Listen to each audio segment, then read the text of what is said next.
And hello, everyone. Welcome back to the Social Pillar. We've got additional background music. Welcome, everyone. Welcome. This is the Social Pillar. One of our wonderful guest episodes where we have our first international guest, Austin. My name is Jared, also known as the GM Chef. Austin is joining us, a gentleman from the United States who is going to talk tabletop role-playing games, funnily enough, and his experiences with Armored Combat. Basically, well, I'm not even gonna tease you with what it is. Austin will do a wonderful job of explaining that. But of course, before I get started, I would like to acknowledge that we are coming to you from Aboriginal land. I'm coming to you from Ku-ring-gai land, and we would like to acknowledge the traditional custodians of the land we are all streaming from. Pay our respects to elders past and present, and extend those respects to any First Nations people who are watching. My name is Jared. As I said, Thea, how are you? Hi. I'm really good. Thank you for asking. Let me spend the next 50 minutes telling you about my day. Great. I am also known as OMGM. I run a whole bunch of role-playing games. Right now I'm running D&D and Star Trek Adventures right this second on 16 screens. No, I'm not. I'm just trying to make myself sound cool. But yeah, I'm cool. But I'm so happy to be here, and I'm thrilled that we have someone from a whole zone. We're coming to you from the future. Or the past. Hey, Ian, how you doing? I'm good, thank you. Thanks for asking. Good to see you guys, and good to see you, Austin. And hi, I'm Ian. I'm also known as DM from Roleplay Experience, professional dungeon master, connecting people one table at a time through role-playing games. And I've got a game coming up this weekend at Penrith Library for adults, one shot that we're going to be doing. So I'm looking forward to that.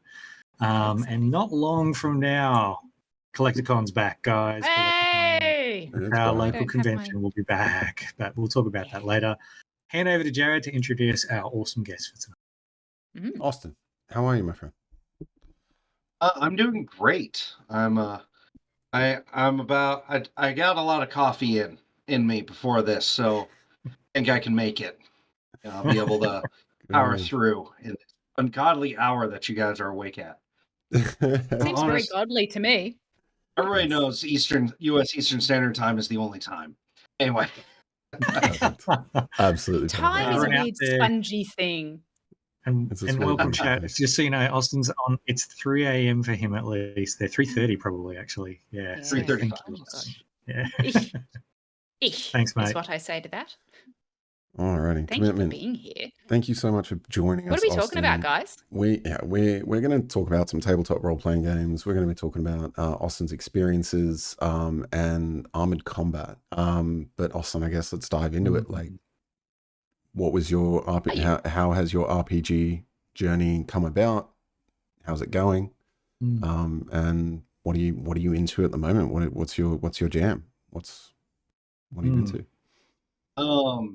My RPG journey started, I'd say about 12, 13 years, 14 years ago is when it started. And it started actually because I got into Warhammer 40K. And at first, in my humble beginnings, I ran Theater of the Mind, 40K RPG, Dark Heresy through Xbox Live.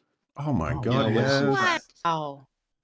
That was the beginning, and looking back on some of the memories, they were terrible, absolutely horribly paced.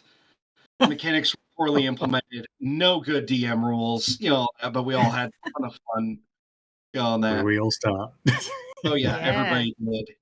I had a demon prince that got one shot by a Grey Knight character with a single swing from a thunder hammer because we had no idea how the rules worked, and Grey Knights were OP.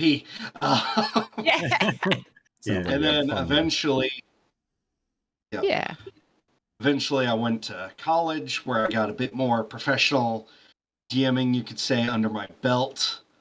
Just a bit by doing some pickup games for some college classes. Then afterwards is when I got into D&D, mainly at the insistence of my girlfriend, now wife, who wanted to play, and so I took up DMing because she thought I was a great DM for some reason from those college, one shots and all that I did. And I started out with, let's do a module called Curse Rod, for my first foray into D&D, and that actually made me fall in love with the 5e for quite a while. And for the next 8 years, I did DMing in D&D, running a couple modules, but mostly Curse of Strahd. I think, pulling up, I ran Curse of Strahd 15 times. Jeez. Wow. Ooh, you might be giving Jared a run for his money. How many times yeah. have you run Curse of Strahd? Three, 2.5. It's not a technically. competition. Yeah, okay. Yeah. Well, Amazing. no. Of those 15 times, only two were ever fully completed. Yeah, I was wondering about all the other that. ones. It was mostly players falling apart. Literally falling apart. Like, are Yeah. we taking body parts to the breaking freezer? down from the dour dreariness that is that setting, I imagine. Oh yes. Indeed. Oh yes. Yeah. Do you still play D&D? No, I tried to be a player for once, in a campaign, and Yeah. it just didn't work for me because the whole time basically I couldn't get out of that DM mindset, So the whole time, rather than being in the mindset of my character, which was a dwarven barbarian, I'm thinking, okay, what encounter would I put coming up here? Here's what I would do, for this, and that, and then unfairly getting frustrated when it's like, but you could be doing this. It would be so much better. Yeah. Of course, that's really interesting. Yeah, of course, I never said any of that. Nah. It's something that we've talked about before as well, is that transition from being a DM to being a player. And I think you're highlighting a really interesting challenge that we all come across at different times. It can be really tricky to get yourself out of that mindset. Yeah. It's we need to set up a program, some shrinks, and all that. Yeah. A support group with dice. Yeah, it's like, hello, I'm Austin. I'm addicted to DMing. Hi, Austin. Hey. I'm just thinking the GMs here. We could set up a support group of tabletop role players who get together as a group to tell stories, and they bring dice just to get over them. Through an exercise where we put ourselves in the role of a player and of someone who's All right. I think we have a whole new concept. Here's what we do. We get a guy who's never DM'd before, make him the DM, and have the party nothing but DMs. For the players, and just say go, and then see after every session over. How much do you hate that new player? Is that what it is? There must be some pain there. Oh, Sammy just said, and the player is the shrink. Let's the shrink. And Renato's picked up. Yeah, he's a fellow GM of a friend of ours as well. It's the same thing. No, I deal with the same sort of hang up as well. Like, I definitely, for me, it's also just how my brain works. I like to, if I'm not juggling at least 4 or 5, thoughts at any time, as a player, it is far more a single track mind. So that's I can relate. The challenge there is you're like, oh, but we could do this and we could do that, but you have to be respectful of everyone and just sort of just play your character when it's required and nothing more, and it works. I'm going to suggest outside of this, because Austin, if you don't know, I've got theatre background, so I would highly recommend acting classes. It helps you differentiate, gets you to focus on just one character at a time. Believe me, this is the reason I went into directing, and DMing is because I prefer to, run the games. But I swear having acting classes helps you to go, I'm just going to step back and just be one person for a change and just focus on this. And recommend it. A revolutionary recommendation. No, I want to do all the things and be all the things. Speaking of doing and being all the things, though, Austin, Armoured Combat. Is that RPG? Is that LARP? Is it different? Yeah. No, it's completely different. LARP is more telling a story kind of thing, and as said, following RPG. Armored Combat is basically MMA in full plate armor or lamellar, but all steel armor with steel weaponry that's blunt, and the goal is to send your opponent to the ground as violently as possible. To the ground, not into the ground. Just for my mental health here, yeah? Yes. To the ground, not into the ground. That's considered a faux pas to actually kill your opponent. Just a faux pas. Amazing. Gotta come here. Sorry, Dean Dog is anyone who's watched this stream before knows that Dean Dog will always make some kind of appearance. And he's currently trying to tear up some mattresses. But so the kind of equipment, can you tell us a bit more about the kind of stuff that you use? I mean, our equipment is dice, but I'm guessing, you're talking about armor, you're talking about swords? What sort of stuff? Yeah. Well, in the Armored Combat arsenal, armor is required, obviously. So we'll start there. Everyone has to have armor. And under that armor, you have to wear gambeson. Gambeson is in two pieces. You've got your top gambeson and your bottom gambeson. Think of it, like the snow pants that you put on as a kid. You go, that might not work. But anyway, it's about inch thick wool jumper that you're wearing all across your body. Yeah. Full sleeve, up to about here on your neck, all that, and it runs all the way to your ankles, and all that, and that'll be your first layer. Then you have to get leather shoes. You're not allowed to wear tennis shoes and all that. No runners or sneakers, no Converse. No, you have to wear era appropriate leather shoes. The reason being is when you get sabatons, which is the name of the armor that goes on your foot, those shoes will have ties on the top that can tie to your sabatons to keep them to your foot. Yeah. All that. So that way, nobody can hurt your feet. I did one practice where we were down in Sabaton, so I only had a Sabaton on my left foot and not my right foot. And when I got home, I found my big toe. I had chipped the toenail.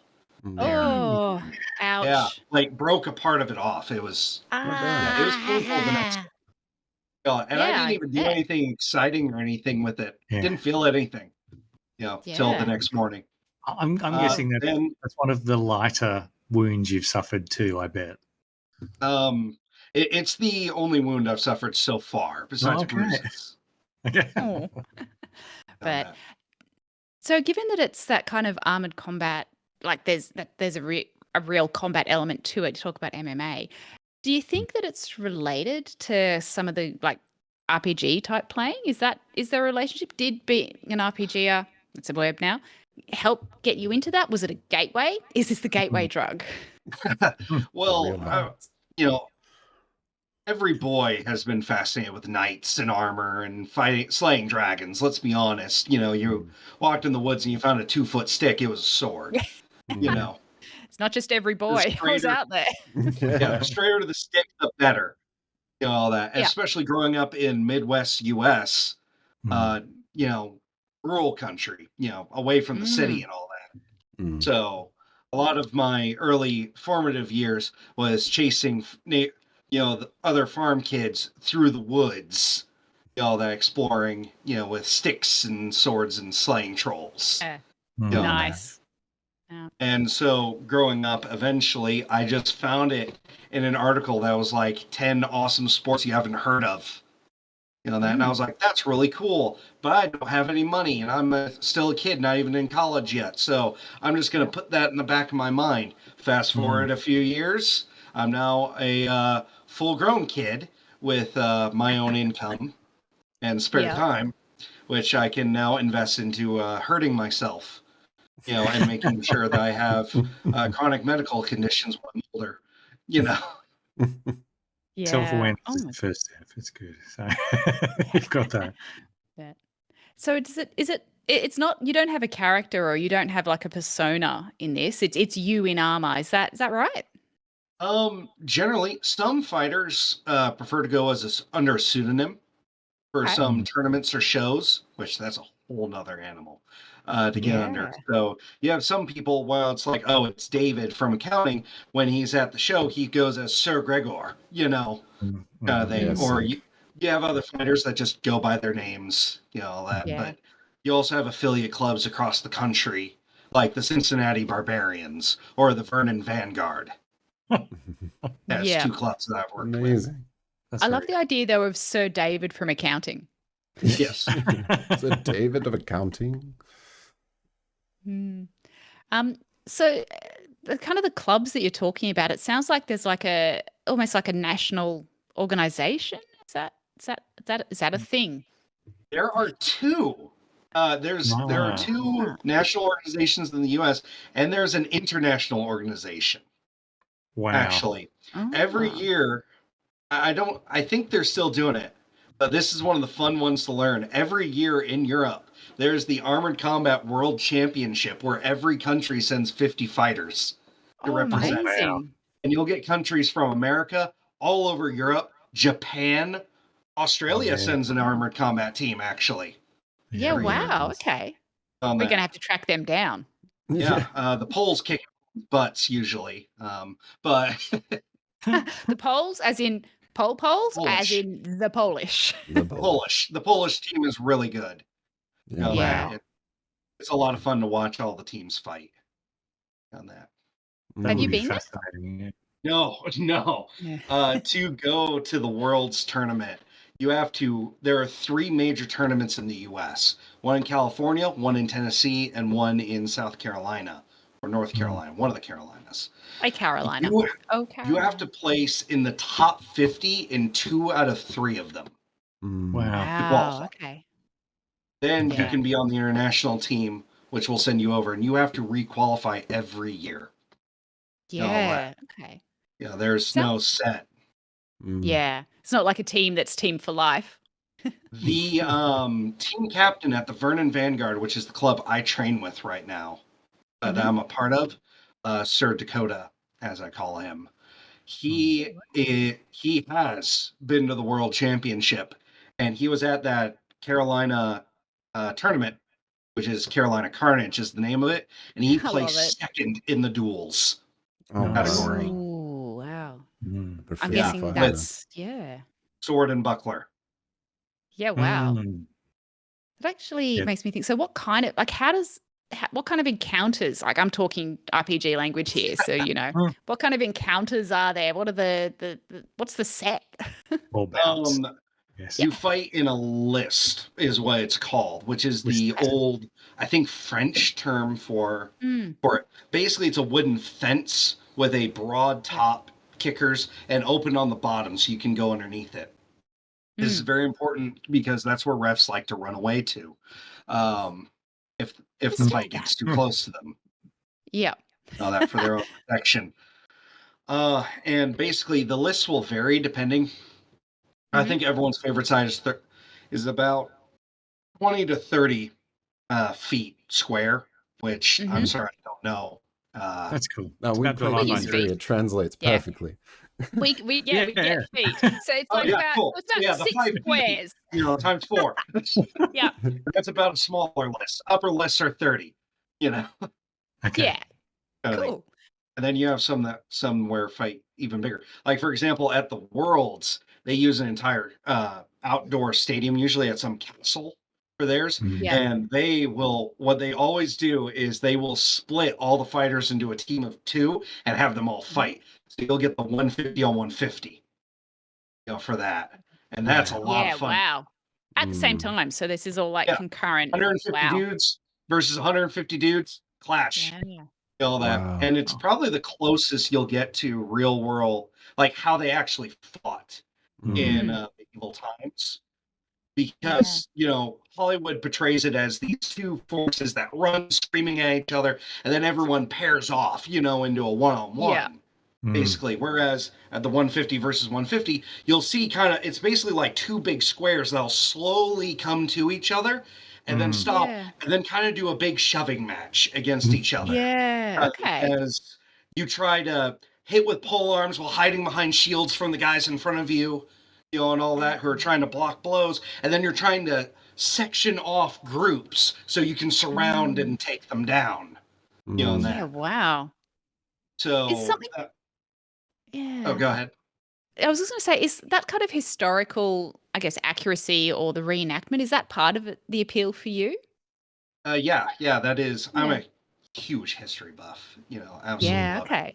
I read boring manuscripts of like, oh, this king married that princess who was like half Yep. of his age in order to secure an Yeah. alliance. And then when he died, that established the tax-free haven of Ucksteinberg of 12 people. Okay. Yeah. Yeah. Tax havens have been around a long time, it seems. Yeah. Hey, listen. The number one hierarchy of needs for human beings is the need to evade taxes. Anyway. I've seen that theory. Yeah. Yeah. Sorry for getting my dog in the background. He's upset. He has opinions. Buddy, it's okay. Would you like some duck? So do you think that, do you bring that kind of understanding of history to your sort of bouts and your matches, or do you think that your understanding has been enhanced by actually physically seeing how this could play out? It's definitely been enhanced. For choosing my armor, I want to be faithful to a kind of area, of armor. I still haven't decided yet. Right now, what I'm doing is I'm getting my starter squire armor, you could call it, which is good enough to fight, but nothing fancy. Then my second set of armor will be, specialized to a certain area and time period of Europe. I think that'll be like my show, primary armor for when I'm going to shows and tournaments. On that note, So I was going to ask a question as well, because about the armor, what are we talking cost-wise for you? Like for the basic set of armor that you're looking to get? For the squire armor, all totaled, everything together, you're looking about 3,000 US. Around. Yeah, wow. And what does that consist of? Can you explain? Sorry? What does that consist of? What's it made up of? Okay, so you have the gambeson, upper and lower. You have the boots, sabatons, your shin armor. Then you got your thigh armor. Then you have your arming belt, which holds up your gambeson and leg armor all together, because that all ties into your gambeson. All that. Then the arming belt holds up the gambeson and the thigh armor. Then you have what's called a brigadine for your chest. Everybody thinks of the solid steel. That's a cuirass or a breastplate, as you call it. What people usually wear is a brigadine, which is it uses that wool and has steel plates sewn into it, kind of that run along your chest on either side. Then you have your pauldrons, your shoulder armor. Then you have your armor that goes on your biceps. Then you got your forearm armor. Then you have your gauntlets, and then you've got your helmet for your head. On top of that, you may need a gorget to cover your neck, and you definitely need to ensure that you have plenty of straps, buckles. Key one being the Simon strap, which is not historical, but was mandatory by all tournaments and shows pretty early on in Armored Combat, which is a strap that runs from the back of your helmet to your brigadine or cuirass, whatever you're wearing. Okay. Yeah. The reason... Oh, go ahead. I was just going to say, I was going to ask, why is that? And also why it's called Simon, but go white. The reason it's a Simon strap is required and why it's called a Simon strap, and you can look this up, it's on YouTube. Early on at a show or a tournament, there was a fighter named Simon, I forget his last name, that was in a melee. It was a 5v5, all that, and he was bent over with two knights trying to get him down, and one pulled on him while another one went with an overhead axe swing. And right when he pulled, his helmet came off, and the axe went right onto the back of his head. Full force.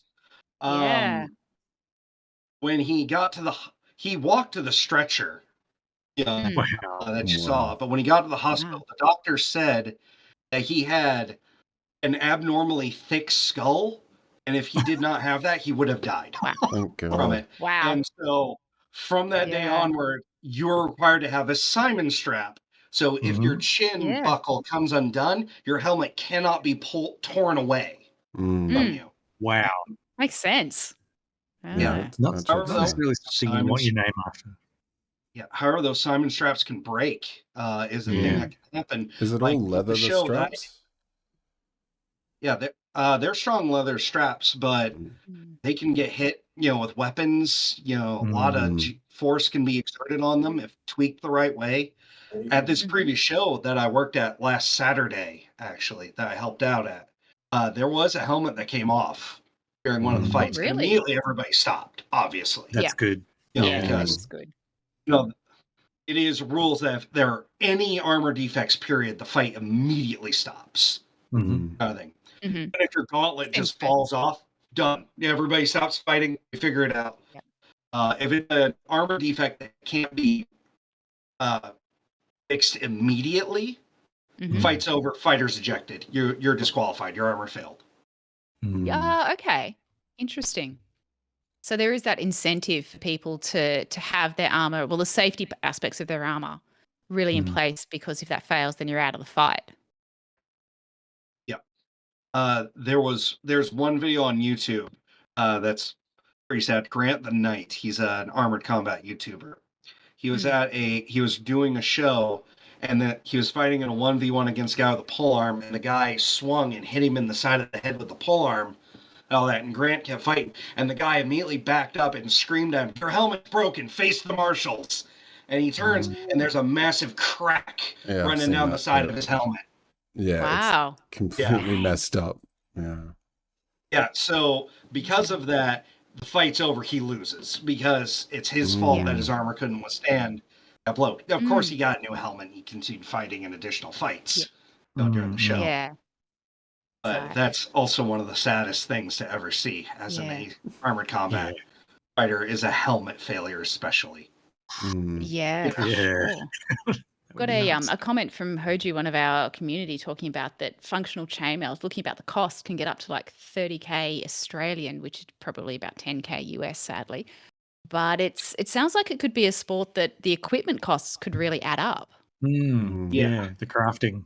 Yeah, like, for example, if you're wanting authentic German plate from like the late Holy Roman Empire, you're looking about $7,000 for that. Okay. It is a heavy upfront cost into this hobby, but you can get armor pieces over time. Clubs have separate armor pieces that they have spare, and they're more than willing to help. That's awesome. Wear them and try them out. Yeah, because one of the things we've also talked about. Sorry, I do this all the time. It's fine. You go. No, you go. No, you go. Let's both go. Yeah. What I was going to say is that was something that we've talked about in other areas of gaming and involvement in communities, is some of those initial barriers and helping people to understand how they can get around those. So the fact that the clubs have stuff that you can borrow, I think is a really good way of acknowledging that there can be that real upfront cost, or that upfront investment for something that maybe you're going to do 2 or 3 bouts and go, actually, I don't like being in a tin can and hit upside the head. This is not for me. Oh, yeah, every club highly recommends borrowing a harness or suit of armor and trying it before you actually start investing. Now, while it is a heavy upfront cost, maintenance is non-existent. Okay. So once you get it, straps and cord, leather cords are nothing. They're just a couple bucks, if you need them. So it's a heavy upfront, but then that armor is going to last you forever. If you take forever when you become back as an undead knight. Every now and then spray it with WD-40. Keep it from rusting. Authentic WD-40 from like medieval times. WD. Everybody knows that the French king stopped his knights and said, "Whoa, put on your WD-40." Yeah, fair. Do you have any of your own equipment at the moment? Yes, I do. I have my helmet and my falchion. Oh, okay. Cool. Oh, can we see? Sure. Which one would you want to see first? Let's go with the armor first. Okay. Oh, wow. That is just insane. Like, it doesn't... Oh, wow. You just don't think of it until you see it, and you're like, damn. Like, we play all these, like, make-believe games, right? This fantasy thing, and then someone's like, I want to be a knight. That'd be cool. And you're like, yeah, like, that's what you'd actually have to... Like, oh, man, that's badass. Yeah, it has a vibe. Did you hear us well? He has to undo his straps to hear us. There he is. So this way I can still talk, Yeah. You can still hear my lovely voice. while I'm pointing out different parts of Yes, please. this. We've got the Yeah. faceplate, obviously, in here, which something people forget about in helmets, and this is again something in D&D. For full plate, you take a disadvantage on dex checks. Yep. They should also say your perception is halved. Yeah. Yeah. If you have this on, you can only see this. For that. You cannot see anything to your right or left. You have to. I love that idea. We should do that mechanically. We should have a helmet and make your players, your paladin players in particular, pop it on and go, yeah, okay, you want to argue your disadvantage here? Yeah. Dragonbane that I've been playing recently does that. You can have like a basic helmet, and if you have a full face, you suffer disadvantage to your awareness. They do a very elegant job. Like the heavier your armor, you eventually gain this, strength disadvantage across all your checks. And then, if you opt for a helmet, you can have an open helmet, or you can have it plated with a front face. Yeah. We asked this earlier too. How heavy is it? About 100 pounds total. Okay. A little heavier than 100 pounds. 13, I don't know what that kilos. is. Yeah. That's heavy. And that chain is like integrated into it. That's all part of it. Yes, this chain here, the chainmail. Yeah. And I'm going to try and get where camera can see here. Oh yeah. It's all linked. It's all sewn in. Together. And something you can't see either is that in the chain there are steel plates sewn in also to protect my neck. So I don't need to gorge it because I've got steel plates running around the back and sides of my neck. There. No, so I don't have to worry anything. And if you want to see the inside, it's not great, but there's lots of straps and tons of padding. Yeah, there's your signing strap. I learned about that earlier.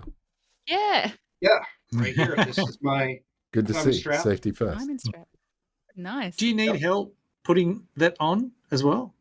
There are a couple buckles that you do need help on the upper body for the arms because your mobility starts to limit. Like one thing that I learned is that when you're putting on armor, you start at your feet and you go up.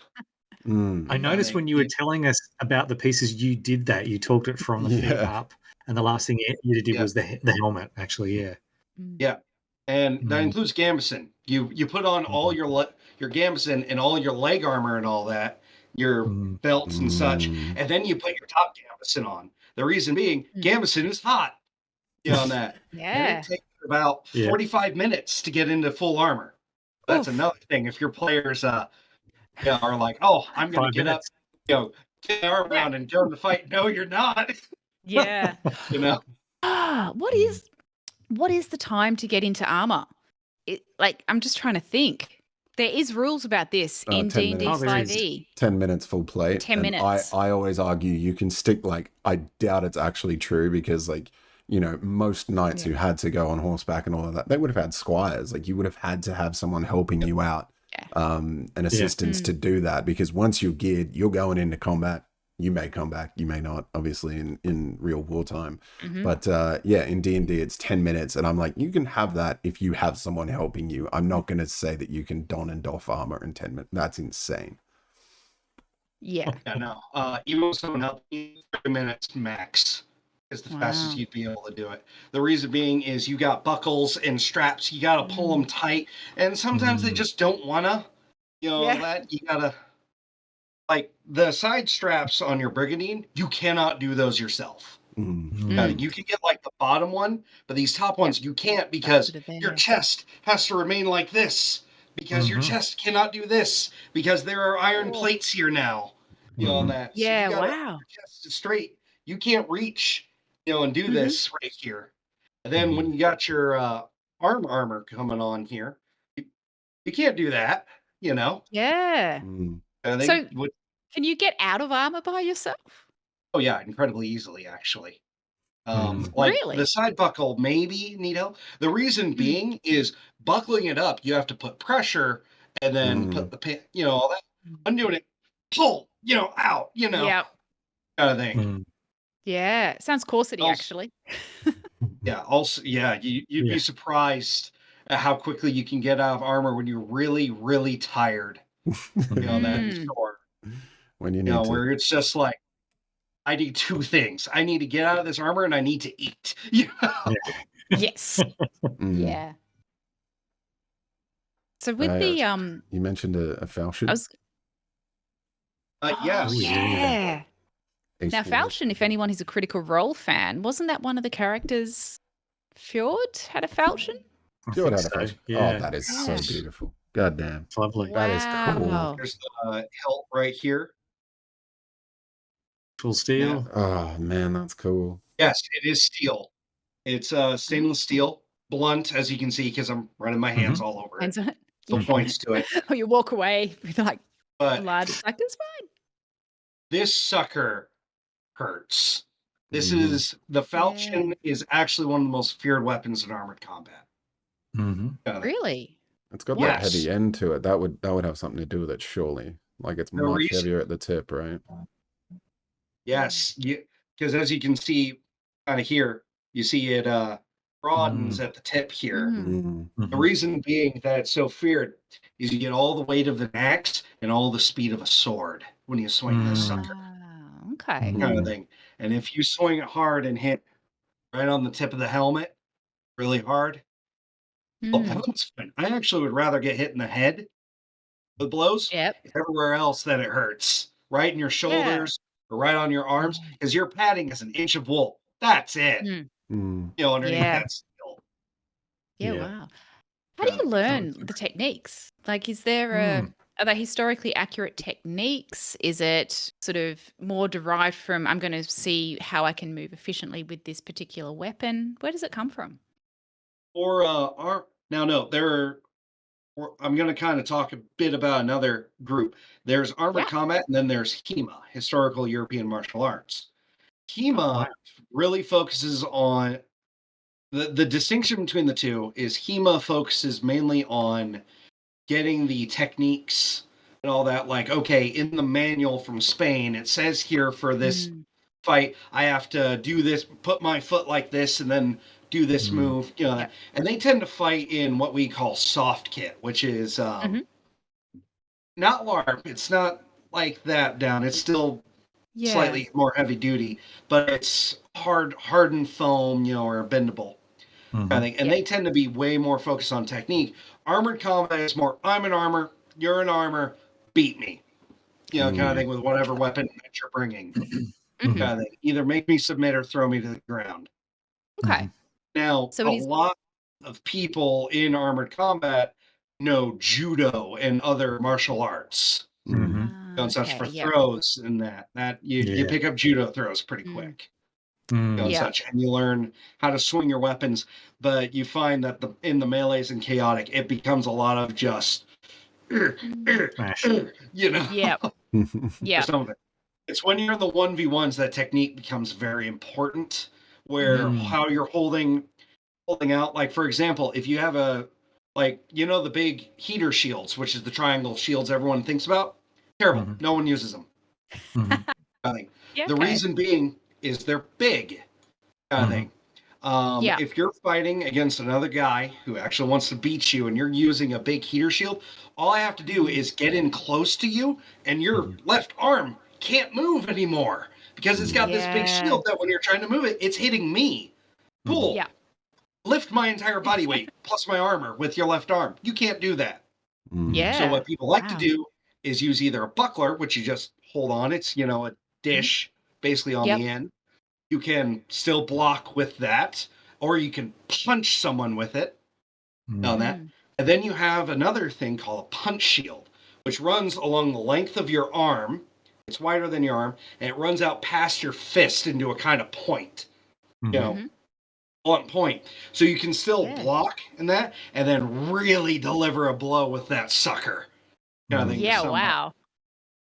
Sounds I actually think that's been showing my Marvel roots here as well. Captain America used that, I think, in something like Infinity War. It was very similar to that and was like blocking and then punching. Yes, And it's I see what it is. It's pretty pretty where he's helpful. fighting in Wakanda. Yeah, that's that's it. pretty close in design to what a punch shield is. Where Okay. it's smaller, you can still block with it, but then it goes past your fist, so you can hit somebody. You know, it's very good. One of the downsides of a Brigadine over a Kuros is because it's that plates there, and usually it's done up on the front and on the sides. Well, even if it's not, even if it's just on the sides, you still have these plates. They don't connect. They're on just either side of the Brigadine here. So a move with a punch shield is to punch you right in the chest, right in the middle, and it will bend your Brigadine in and push those plates in against you and knock the wind out of you. Wow. Sounds It's a I can hear you getting into it. Just it sounds like there is like layers of skill as well. Like I'm glad you mentioned that distinction between what seems like more of it is a martial art in the HEMA side of things, and there's technique and following that, and it's, I guess the closest comparison I can think of would be like fencing in a way. Like there's distinct like rules of engagement, and that's how you that's how you win. But like there would obviously be things that you would learn. Like, is there at least some sort of training? Like obviously they're not just going to be like, hey, try wear this and have at it. Like obviously like you would have to learn like the effectiveness of a sword and like the motions of things. Do you just pick that up over time, or do you guys like, is it just through skirmishes and practicing and training? Like it's with my training, at least with the Vernon Vanguard, most of it, how it started out for me was they brought me in and they're like, cool, put this helmet on. They put the helmet on me. Okay, we're gonna hit you in the head so you know what it's like to get hit. Here's just a tap. And they took a mace. Mace is a weapon, by the way, that's used in armored combat. It's lighter than a war mace would have been because obviously, but still mace. And they tapped on the head and they're like, you felt it, kind of thing, that you were being touched. Yeah, didn't feel anything. Cool. Now I'm gonna hit you at half strength. Tap. Okay. I mean, I know you hit me and I can kind of feel, but it didn't hurt. All right, now I'm gonna hit you. Curled up. What bang? Hit me right on the head. Made me tilt my head and take a step. Didn't hurt though. Just kind of made things spin a bit. Like a roller coaster. Kind of thing. Thank God. So it didn't hurt. All that. And I was like, that wasn't bad. They're like, cool. And also, they're like, okay, you just took a blow with a mace on the head and you were not moving, blocking, ducking, all that, and you hit it square. That's one of the hardest blows you'll take in your career. I love that. So that was kind of like the introduction. So to get a sense of whether this is something that to give you the confidence. Okay. Yeah. And then they suited me up in full armor and they threw me in the ring with Sir Dakota. And then he was like, okay, here's how you hold your sword. Here's how you want to do it. And then he's like, okay, come at me. And then he's going. And while I'm doing it, he's, obviously either dodging my blows or whatever, and then just rapping me on the head every now and then. Not hard, but no. So I know that I'm getting hit, all that. And then eventually I was pretty timid because I'd never really fought before, all that. I've been using my buckler, and coming with the axe, or mace at him. And then at one point he stops in the fight, folds his arms as best as he can in his armor, and he goes, you can hit me with that, right? Motioning to my buckler. Oh, no. And he goes, hit me. So I walk up, and he goes, good, hit me again, harder. And that. And so I step into it, talking. He goes, good, now we'll fight. And then in the recording that I have, I actually got way more aggressive. On him. Pretty well. And so that's good training, good coaching. Swing and hit. And then we did 2v1 against Dakota. Got destroyed, of course. Then we did a 3v1 against Dakota, and he beat all of us again. Wow. Yeah.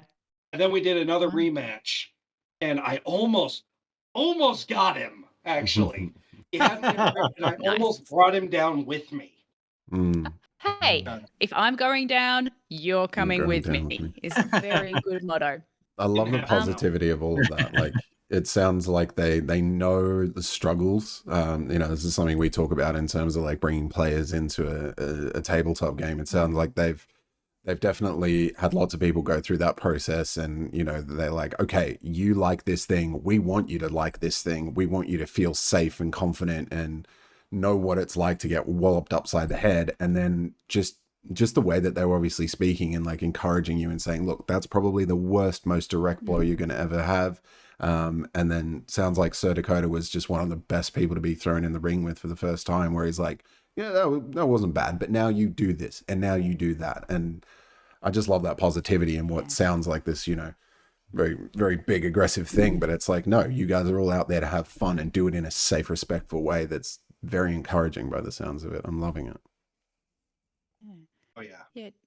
Sounds like a real community, I guess. And we're sort of starting to run out of time. But if you had to, I guess, not give advice or give tips or say something to people who are interested in getting into this world, are there any sort of thoughts on what you might, encourage people or warn them about? It doesn't always have to be encouragement.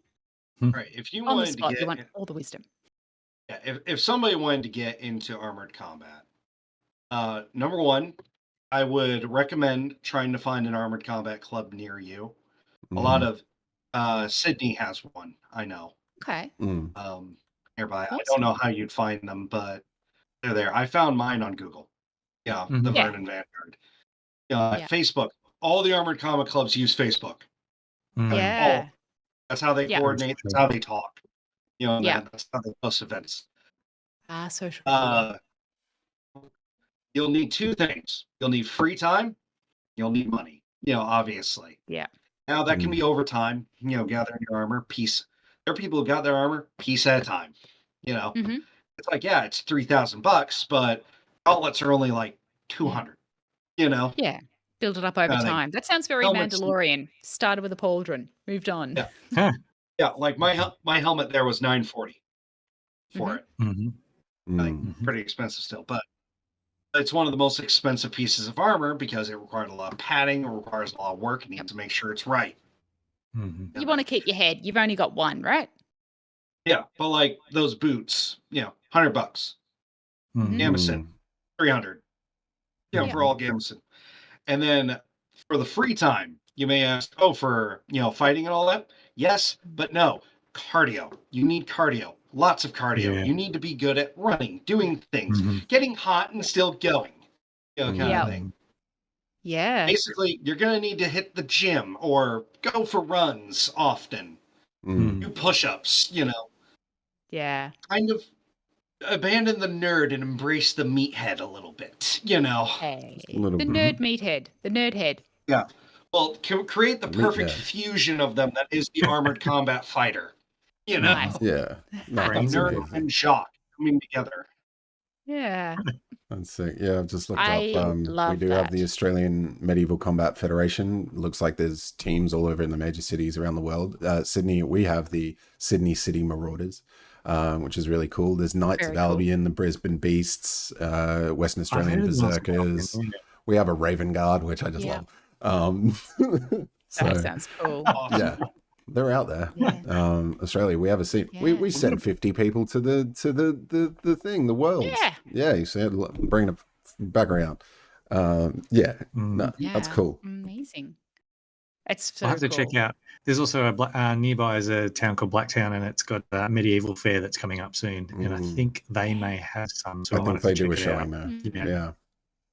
You'll always find an armor. If you go to a Ren Fair, there will be an Armored Combat group that fights there nowadays because that's a great way to get new members and a great way to earn money for an Armored Combat club. Like shows. That's how Armored Combat clubs make their revenue, basically. Yeah, cool. By putting on shows it sounds like the kind of performances, thing.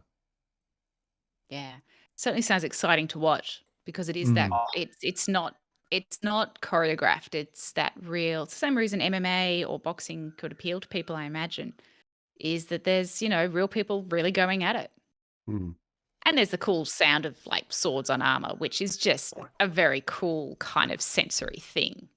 Oh yeah, the loudest ASMR.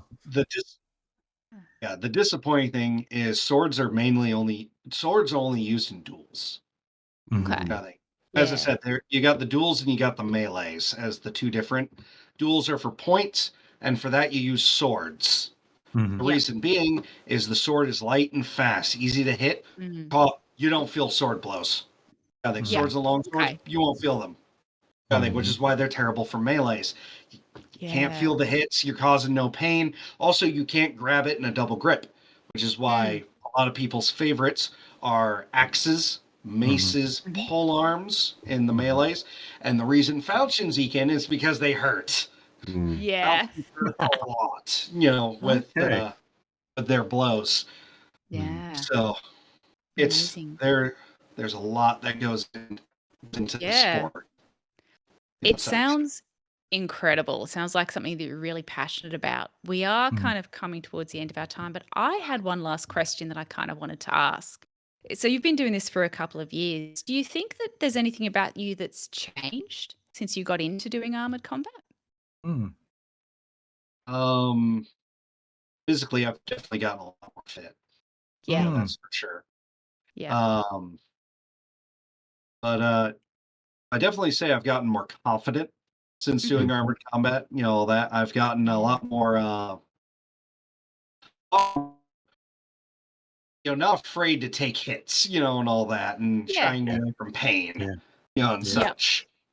Yeah. Because just in everyday life, like at one point I was helping my dad install windows on his barn that he's building, and I missed and hit my thumb with the hammer, and I just went, went back to it. I was like, no worse than getting hit with falchion, Yeah. It's like, I've been hit with a falchion, I've been hit with pole arms. I don't, hammer's nothing, That could almost be a metaphor as well. Not afraid of taking hits in life. Yeah, no, definitely not. That's a whole different, but armored combat. That's a whole different conversation. Armored combat has been awesome to participate in, and I've absolutely loved every second of it. I'm starting my own club. I've got a show that I'm running in October, kind of thing, for my club. Very cool. I think send that through so we can follow it. It would be really good. I'll definitely have it recorded. Oh, yeah. Awesome. We would love to share the link to that for our community to have get a better idea of this, because I think that I'm super excited about what you've been talking about. I think our whole community finds this fascinating. Before we wrap up, guys, were there any final thoughts that you wanted to put to Austin? I ahead one. I was thinking it's about that learning thing, about now that you've done this for a little bit, and we kind of touched on it, about if you've played role-playing games since then, how has this, do you think, informed when you're role-playing, particularly when it comes to combat or anything like that? Has it informed it in any way? If I ran an RPG, I would definitely armor there. I would have to talk to my players about some homebrew changes to armor, kind of thing. All that, because one, I would have armor exhaust players a bit more, and NPCs too, be more exhausting. Basically, combat would be like in armored combat. We fight for a minute and then everybody backs off, kind of thing. Putting up the visors. You can't go for more than just a couple minutes at max, kind of thing, without getting exhausted. But also something else that I think is a service. Getting AC 18 off of plate is dumb. Armor is practically invincible, kind of thing.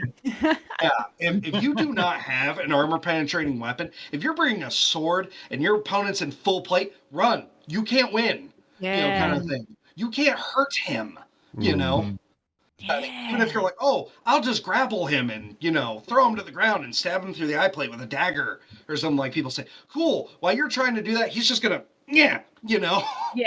on you. Because every part of him is armored and hard. He can use it as a weapon. Like I said in armored combat. You grab, you punch a dude, kind of thing. You kick, you knee. It's an elbow because it's all steel, on that. Yeah. Sorry, that was a rambling. No, I love that. That was visceral, but it's true. It seems like the physical nature of it as well. You can sense that it has an effect. It actually has a big effect as well. If you have somebody who's full plate and someone who's not, there's a very big weapon difference there straight away. Say martial artist I saw on YouTube said who does like Taekwondo and Eastern martial arts. He went to an armored combat club to try it out, and be like, oh, my Yeah, I could do this. martial arts versus your, European martial arts kind of thing. And of Mm. course, they had to. The Armored Combatant couldn't go full out because he wasn't wearing full armor, obviously, for the Yeah. first half of the video, kind of thing. But then they asked him, oh, what if this was real? Kind of thing. Mm. What if you actually had to fight one of these guys and all that? And he said, I'd run. I can't hurt you. I can't do anything against you in your armor. Even if I had my weapons and my bow staff, kind of thing, Mhm. I can't do anything against you. Mhm. That I have to run. Tink. Yeah. It's like, yeah, I can hit you, but Yes. That's really not heavy enough. That's, you need a that's a paradigm warhammer. shift for sure. Mm. Yeah, Yeah. for sure. It That's put a very big cool. perspective into like that historical question everybody has, like, oh, who would win, a knight or samurai? Mm. Kind Yeah. of thing. Actually studying them, knight would win 100%. Samurai can't do anything. The samurai Mm. armor wasn't designed to take Mm. blows like the European armor was. Mm. Yeah. Because the samurai were horse Really? archers. Sorry, everybody who loves the katana. That was like their third weapon, Mm. kind of thing. Yeah. The katana, Yeah. just like the European longsword, nobody used it, Mm. unless they absolutely had to, Mm. kind And of thing. Japanese But art is meant to be mobile. That's the thing. It's meant to be Yeah. for riding and things yes, like that. Mm. Yeah. yeah, all about Yeah. mobility and all that. And yeah, it's Absolutely. definitely a respect for full plate armor and Yeah. the fact of just how, if you put that on, you're a walking fortress. Yeah. You're kind of You thing. are the war machine. Yes. That is incredible. I've always loved that idea of that kind of, let's test out D&D rules in real life. I'm going to stand 5 Yeah. feet away from you. Can I reach you? Mm. Mm. So I love that you would think about incorporating that. Jared, did you have any final thoughts or questions you wanted to put to our dear, wonderful guest in a different time zone? Not really. I'm just digesting. I'm just digesting, and again, like like we touched on, Dungeon Master brain has kicked in, and I'm thinking, yes, how can I talk? How can I Yes. how can I bend the rules a little bit more real? Like again, like I think just to summarize, like there is this obvious link between medieval history and fantasy role playing. That's a given.